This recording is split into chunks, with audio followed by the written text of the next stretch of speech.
историята за униксите. Униксите бяха малки дървени човечета, издялани от един и същи майстор дърводелец на име Ели! Както казах, те бяха дървени човечета.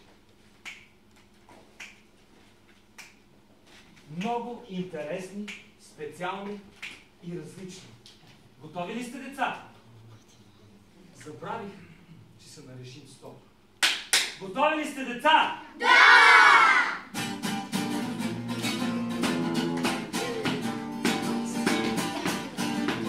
С много енергия и силен глас. Всички сме различни, този шар свят. Малки и големи, беден и богат. Често се сравняваме с другите край нас. Вместо да потърсим и открием своето аз. Да не своето аз.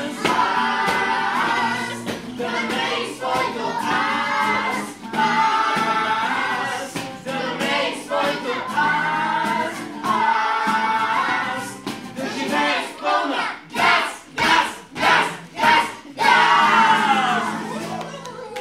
Айде, как ми се надават, малко те е изгаснала!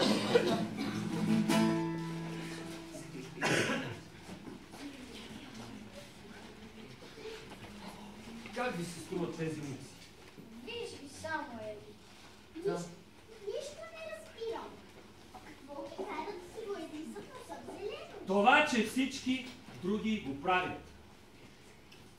Какво искаш да кажеш? Ами искам да кажа, че всички искат да изглеждат като други. Понякога това означава да носиш квадратна шапка, такава каквато мода налага, или моден или някой друг. Друг път пък да носиш обувки се такива големи платформи, кълчи се, едва ходиш, но мода, какво да правиш? Миналата година бяха нашумели жълтите уши. Помни? Да, бе. Добре, сега пък на мода са зелените носове. Всички искат да имат зелен нос. А зеления нос прави ли ги по-умни? Никак даже. По-силни? И това не. А може би по-бързи? М, А тогава какви ги прави зеления нос? По-зелени. Те си мислят, че ще бъдат по-щастливи, ако приличат на другите. Но аз нарочно съм ги направил различни. Виждате, лунички, дълги носове, блестящи очи, тъмни очи. Това са все мои идеи. Сега обаче всички искат да изглеждат еднакви. О, не. Не е аз съм си щастлива, че съм си точно такава, каквато си ми направи благодаря ти, Ели. Аз също. Не ми е нужен зелен нос, за да се чувствам по-специален. Но много ми се иска да видя как изглеждат зелените носове от Добре. Идете и ги вижте. Само ви моля за едно нещо. Не забравяйте, че нарочно съм ви направил различни. Добре, ще помним. Насам, народе! Заповядайте си, поеди си носа! Нещо друго! Може да научите моята нова песен с движения! Кой е този? Кой е този? Ами не знам. Вие наистина ли? Това е... Уили Моден! Боядисването на носовете беше негово хрумване. Както и обувките с платформи, и жълтите уши, и шапките, и квадратните шапки. Новостите са негова област. Той решава кое е ново. Не е ли наистина добър? А кой е решил, че той ще определя модата? Ами, не знам. Той винаги го е правил! Страхотен зелен нос.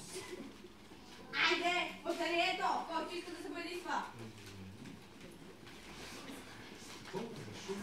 Толкова шум само за един зелен нос. Да, бе. Мен никога няма да ме видиш в ателието за боядисване на носове. Пънчи, а пък аз надявах, че и ти ще идеш. В този момент ушите му започнаха да почервеняват. Така се случваше винаги, когато я видиш. И той ги закри с длани. Защо и ти не си боядисваш носа? Виж, аз си боядисвах моя. Всички си боядисват носовете. Освен това, ти изглеждаш по-добре в зелен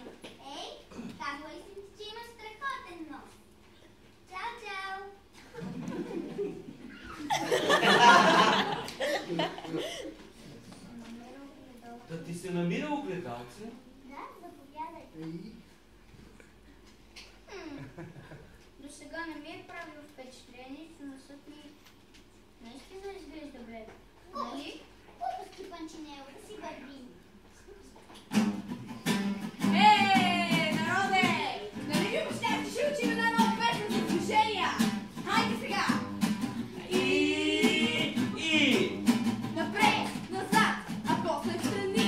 Сега завърти се и подскочи. Ръцете, краката, главата и кръста. Всичко в ритъма ти раздвижи. Но каквото и да правиш, не дей да забравиш. Да виждаш носа си високо нагоре, защото така е модерно. Хайде сега да ми видиме! Напред, назад, а после встрани. Сега завърти се и подскочи. Ръцете, краката, главата и кръста. Всичко в ритъма. Но каквото и да правиш, не дей да забравиш. Да виждаш носа си високо нагоре, защото така е модерно. Айде да повтаряш с нас. Вие сте елегантни. по-бавно ръката. Ние сме елегантни. Вие сте модерни. Ние сме модерни. Вие сте страхотни. Ние сме страхотни. Вие сте зелени. Ние сме И зелени. всичко това. И всичко това дължим на Уили Модер. Аплодисменти! Боядисването на носовете. Благодаря. Благодарение на теб, хората ме обичат. Благодарение на теб имам повече приятели. Както имам зелен нос, аз съм по-добър уник. Показваме ти признание за твоята гениалност. Ако не беше ти, ние всички щяхме да изглеждаме като тях. Да!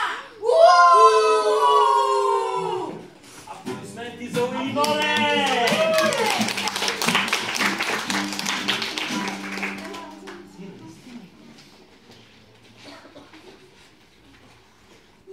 Ти наистина ли мислиш да го направиш? Препая се. Казва, че боята много щипе и мирише много лошо. Голяма работа. Четкаща, може да ти влезне в очите.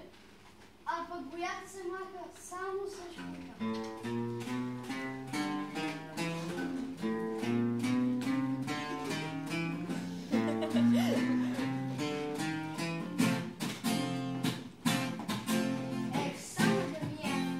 Само да имах и аз зелен. Зелен нос като тях. Бих бил по-уверен, бих бил по-модерен, бих бил много бърз. Щях да взема своя нос, така че всички да ме видят добре. Дълго мислих, но реших да променя своя лик. Ще отида днес и ще стана част от това на вирнатите носове. Вижте, Интересно, Дали ще бъде забавно, ще е Ико и штуро, ще бъде прекрасно, ще отидем днес и ще стане част от това на вирнатите носове. Здравейте, искам ли ние да станем част от това на чудесно. Окей.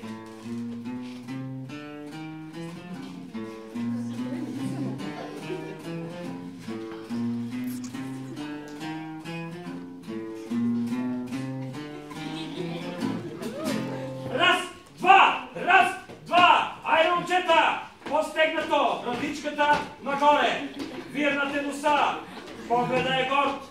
Ей, Панчинело. Ей, Панчинело, как се справям, а? Не мога да те видя стрим. Ако се обърна към теб, носът ми вече няма да е вен нагоре. Трудно е тая работа. Трябва не само да те поедисат, но и да се кривиш като ходиш. Да, но не е изтъпълта чувството, че си моден. Просто не мога да си представя някой да не иска да си потисне с. Да, бе, всички без зелен нос толкова... Толкова какво, Панчинело? О, отдавна не съм те виждал. Ти отдавна не си виждал никого, освен себе си.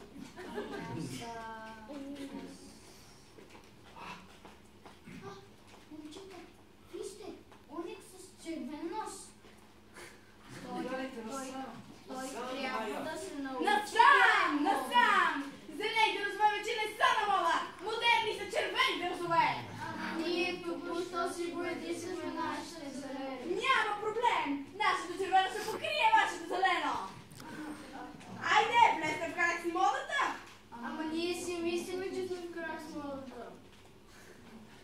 И какво друго им оставаше, освен да се наредят на опашка и да си пребоядисат носовете.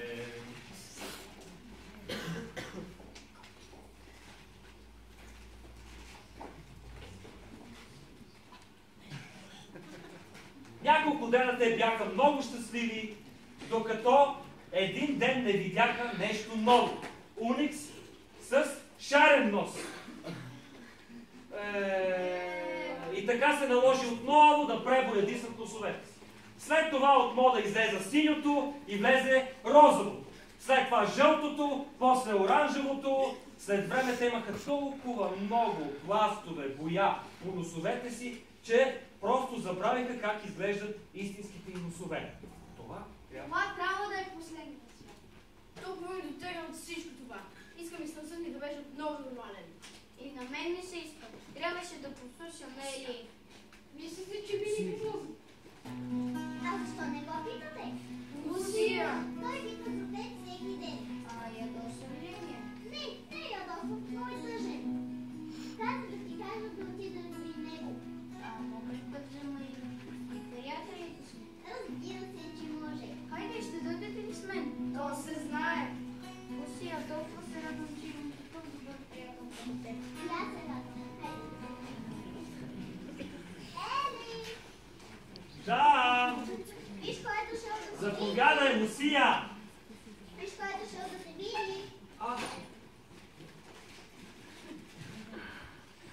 Здравейте, момчета. Сядайте, спокойно, сядайте. Какво сега? Я да ви погледна. Добре сте се подредили. Опитахте се да бъдете като другите, а? Успяхте ли? Не съвсем. Всеки път, когато почти успях И някой променяше правилата. Да. Ай, бе, тък ме болят постоянното биране на носа. Ами, вие просто не сте устроени да ходите така. Благодаря ти, Ели. Вече мога да движа въртъци. Чувствам се като нов. Искаме да сме си отново каквото си бяхме. Добре, радвам се да го чуя. Ели, това ще може ли да стане? Разбира се. Винаги ще ви помагам да бъдете такива, каквито съм ви направил да бъдете. Само, че ще е нужно известно време. Да, почистването с шкурка боли, но си струва да изтърпите болката, защото отново ще бъдете такива, каквито съм ви направил. Добре, тогава съм съгласен. И ние сме съгласни. Благодаря ти, че се съгласи да им помогнеш, Ели. А аз ти благодаря, че ги доведе отново при мен. Заповядайте отзад в работилницата. Ето, виждате ли, Ели винаги ще ви помогне да бъдете такива, каквито ви е създал. Сега, финалната песен! Аплодисменти!